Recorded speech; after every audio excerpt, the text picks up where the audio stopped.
தோழர்களை வணக்கத்துடன் இது விவாதிப்போம் என்கின்ற பகுதி.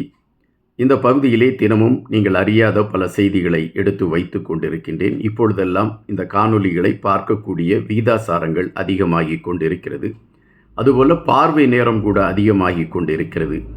இது எங்களுடைய இந்த காணொளிக்கு கிடைத்திருக்கக்கூடிய அல்லது இந்த வலையொலிக்கு கிடைத்திருக்கக்கூடிய மிகப்பெரிய வெற்றியாக நான் பார்க்கின்றேன். ஒவ்வொரு நாளும் ஏதாவது அறியாத ஒரு புதிய செய்திகளை எடுத்து வைக்க வேண்டும் என்பது என்னுடைய நிலைப்பாடு. எனவே அதற்கான தேடல்களை எடுத்துக்கொண்டு பயணிக்கின்றேன். அப்படி தேடுகின்ற பொழுது கிடைக்கக்கூடிய செய்திகளை நாம் முன்வந்து எடுத்து வைக்க வேண்டும் என்பதுதான் என்னுடைய களம். இன்று கூட நீங்கள் அறியாத ஒரு செய்தியோடத்தான் உங்கள் முன்னால் வந்திருக்கின்றேன். நீங்கள் அறிந்திருக்கக்கூடிய பெயர், ஆனால் அறியாத பல செய்திகளோடு உங்கள் முன்னால் நான் வந்து அந்த பெயரை குறித்த செய்திகளை சொல்ல இருக்கின்றேன். யார் அந்த பெயர் என்றால் எலன் மாஸ்க். எலன் மாஸ்க் என்கின்ற இந்த பெயர் உங்கள் அனைவருக்குமே தெரிந்திருக்கும். இன்று விஞ்ஞான உலகத்தில் ஒரு ஆளுமை சக்தியாக இருக்கக்கூடிய நிறுவனத்தை கையில் வைத்திருக்கக்கூடிய ஒரு மனிதன். டெஸ்லா என்கின்ற கார் நிறுவனத்தின் அனைத்து உடைமைகளையும் தன் கட்டுப்பாட்டுக்குள் வைத்திருக்கக்கூடிய ஒரு மனிதன். ட்விட்டர் என்கின்ற பகிரியை நாம் இன்று உபயோகப்படுத்தி கொண்டிருக்கின்றோம். இந்த பகிரியை உருவாக்கியதிலும் இந்த பகிரியை நடத்தி கொண்டிருக்கக்கூடிய நிறுவனத்தின் உரிமையாளரும் இந்த மனிதர்தான்.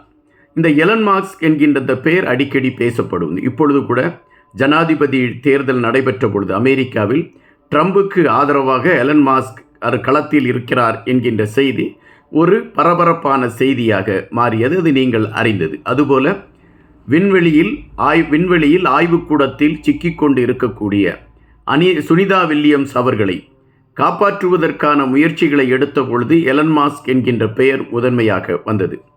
சுனிதா வில்லியம்ஸையும் அவருடன் சிலரையும் அவருடன் இன்னொருவரையும் விண்வெளி ஆய்வுக்கூடத்திற்கு அனுப்பியிருந்தார்கள். நாசாவிலிருந்து விண்வெளி ஆய்வுக்கூடத்தில் அவர்கள் தங்கி ஒரு குறிப்பிட்ட மாதம் அவர்கள் அங்கு ஆய்வுகளை செய்துவிட்டு மீண்டும் அவர்கள் பூமிக்கு வர வேண்டும். இதுதான் அவர்கள் போட்டிருந்த திட்டம்.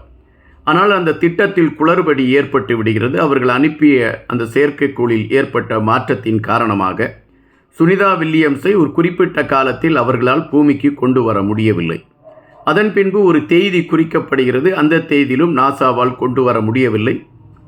இப்பொழுது பிப்ரவரி மாதம் சுனிதா வில்லியம்ஸ் அவர்களை பூமிக்கு கொண்டு வருவதற்கான முயற்சிகள் உறுதிப்படுத்தப்பட்டிருக்கிறது என்று நாசா அறிவிக்கிறது. ஆனால் இதற்கு இடையிலே சுனிதா வில்லியமை மையப்படுத்தி பல செய்திகள் பரவின. சுனிதா வில்லியம் விண்வெளி ஆய்வுக்கூடத்தில் மிகவும் மெலிந்து காணப்படுகிறார்.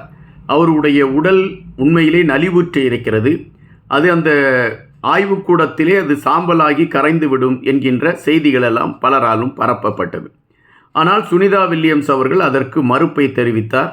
நான் எக்ஸசைஸ், உடற்பயிற்சி செய்து என்னுடைய உடலை நான் கட்டுக்கோப்பாக வைத்திருக்கின்றேன், எனக்கு எந்த குறைபாடும் இல்லை என்று அறிவித்தார்.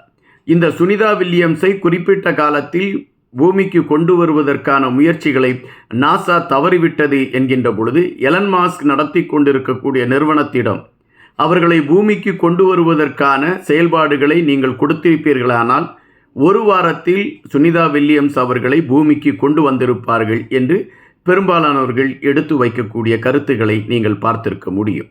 காரணம், எலன் மாஸ்க் அந்த விண்வெளி சார்ந்த விடயங்களை ஆய்வு செய்வதற்கும் விண்வெளியில் மனிதர்களை கொண்டு சென்று அவர்களை வாழ வைப்பதற்கான களங்களை முன்னிலைப்படுத்தியும் அதற்கான முயற்சிகளை எடுப்பதற்கான ஒரு நிறுவனத்தை நடத்தி கொண்டிருக்கின்றார்.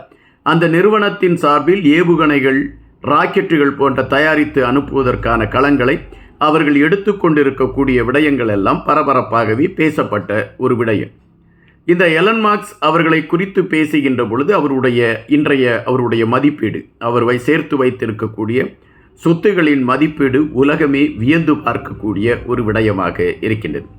ஆனால் எலன் மாஸ்கின் இளமை பருவம் எப்படி இருந்தது என்கின்ற பொழுது அது சார்ந்த கருத்துக்களை பார்க்கின்ற பொழுதுதான் இந்த மனிதர் எவ்வளவு கஷ்டப்பட்டு தன்னுடைய திறமையினால் இவ்வளவு உயர்வான இடத்தை அடைந்திருக்கிறார் என்பதை நம்மால் புரிந்து கொள்ள முடியும்.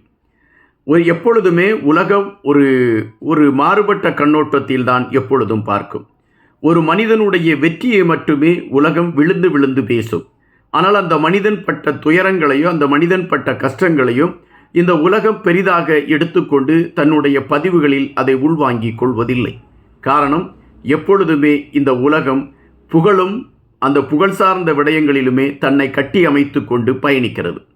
எலன் மாஸ்க் அவர்களுடைய இளமை பருவம் எப்படி இருந்தது என்கின்ற கேள்விக்குள் நீங்கள் போகின்ற பொழுது, இவ்வளவு சிரமப்பட்டு ஒரு கஷ்டப்பட்ட குடும்பத்தில் இருந்த ஒரு மனிதனா இன்று உலகமே வியக்கும் வண்ணம் தன்னை வளர்த்திருக்கிறார் என்கின்ற கேள்வி உங்கள் மனதிற்குள்ளே எழும்பும். அதாவது எந்த ஒரு மனிதனும் தன்னுடைய முயற்சியை விடாப்பிடியாக செய்கின்ற பொழுது அந்த முயற்சி அவனுக்கான வெற்றியை கொண்டு வந்து கொடுக்கும் என்று திருவள்ளுவர் குறிப்பிட்டிருக்கிறார். ஏறக்குறைய எலன் மாஸ்க்கு அந்த வார்த்தை பொருந்தும் என்றுதான் நான் நினைக்கின்றேன். எலன் மாஸ்க்குடைய சிறிய பருவம் அவ்வளவு ஒன்றும் ரசனையான பருவமாக இல்லை, வேதனையும் ரணமும் நிறைந்த பருவமாக இருந்தது என்பதை அவருடைய தாய் குறிப்பிட்டிருக்கின்றார். அவருடைய தாயின் பெயர் மாயி மாஸ்க். இந்த மாயி மாஸ்க் கனடா நாட்டை சார்ந்தவர்கள். கனடா நாட்டை சார்ந்த மாயி மாஸ்க்குக்கும் ஏரல் மாஸ்க் என்கின்ற தென்னாப்பிரிக்காவை சேர்ந்த ஒருவருக்கும் இடையே திருமணம் நடைபெறுகிறது. இந்த திருமணம் நடைபெற்ற பொழுது இருவருடைய மனதிலுமே ஒரு பெரிய எண்ணம் இருந்தது. இந்த உலகமே வியக்கக்கூடிய அளவிற்கு நாம் இல்லறத்தில் நாம் பயணிக்கலாம் என்கின்ற எண்ணம் அவர்கள் மனதிலே இருந்தது. ஆனால் எப்பொழுதுமே திருமணம் செய்கின்ற பொழுது ஏற்படுகின்ற அந்த அன்பு பாசம் அதன் பின்பு சிறுக சிறுக அவைகள் விலக ஆரம்பிக்கும் அல்லது சிதற ஆரம்பிக்கும். ஏரல் மாஸ்க் அப்படிப்பட்ட ஒரு மனநிலையைத்தான் கையில் எடுத்தார். அவருக்கு முதலில் 2 குழந்தைகள் பிறந்தன. ஒன்று டோஸ்கா மாஸ்க், அது எலன் மாஸ்குடைய சகோதரியின் பெயர். இன்னொன்று எலன் மாஸ்க்கு அதன் பின்பு அதாவது தம்பி பிறக்கின்றான் எலன் மாஸ்க்கு. அவருடைய பெயர் கிம்பல் மாஸ்க் என்று குறிப்பிடுகின்றார்கள். எனவே இந்த 3 பேர் தான் இந்த ஏரல் மாஸ்க்கு பிறந்திருக்கிறார்கள். இந்த ஏரல் மாஸ்க் இந்த 3 குழந்தைகளும் பிறந்த பின்பு அவர் ஒரு தெளிவான ஒரு மனிதராக குடும்பத்தோடு பயணிக்கவில்லை. குடும்பத்தில் பல பிரச்சனைகளை எழுப்புகின்றார். அதனால் மாயு மாஸ்க்குக்கும் ஏரல் மாஸ்க்குக்கும் இடையே பிரிவு ஏற்பட்டு விடுகிறது. தன் குழந்தைகளுக்காக வாழ வேண்டும் என்கின்ற நிலைப்பாட்டை மாயு மாஸ்க் எடுக்கின்றார். எனவே கனடா நாட்டில் இருக்கக்கூடிய டொரண்டோ என்கின்ற பகுதியிலே தன்னுடைய குழந்தைகளோடு வந்து அவர் தங்குவதற்கான ஒரு களத்தை எடுக்கிறார். கணவனை பிரிந்து விடுகிறார். அப்படி தன்னுடைய குழந்தைகளை கொண்டு வந்து அவர் வளர்ப்பதற்கான முயற்சி எடுக்கின்ற பொழுது அவர்கள் வீட்டிலே உணவு கொடுத்து குழந்தைகளை பராமரிப்பதற்கான வசதி இல்லை. பெரும்பாலான நேரங்களில் ரொட்டியில் அவர்கள் வெண்ணெயை தடவி குழந்தைகளுக்கு கொடுப்பதுதான் பெரும்பாலான உணவாக இருந்தது.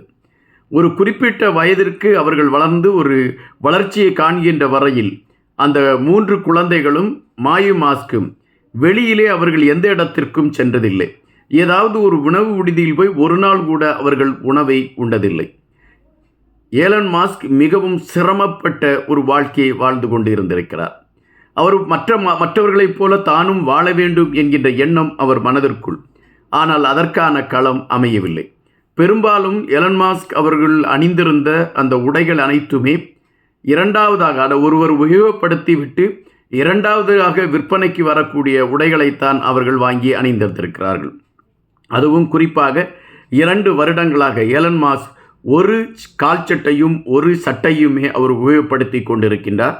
சுமார் $99 மதிப்பீட்டில் வாங்கப்பட்ட இரண்டாவதாக ஒருவர் உபயோகப்படுத்தப்பட்டு அதன் பின்பு இவர்களால் வாங்கப்பட்ட அந்த உடையை அவர் 2 வருடங்களாக உபயோகப்படுத்தி கொண்டிருக்கின்றார்.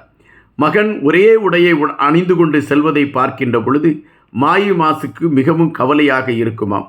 கண்ணீரோடு மகனை பார்ப்பார்களாம். எப்படியாவது நீ வெற்றி பெற்று இந்த உலகத்தில் ஒரு பெரிய ஆளாக வருவாய் என்ற நம்பிக்கை மட்டும்தான் எனக்கு இருக்கிறது, நடைபெறுமா என்கின்ற களம் எனக்கு தெரியாது என்று வேதனையோடு மகளிடம் குறிப்பிடுவார்களாம்.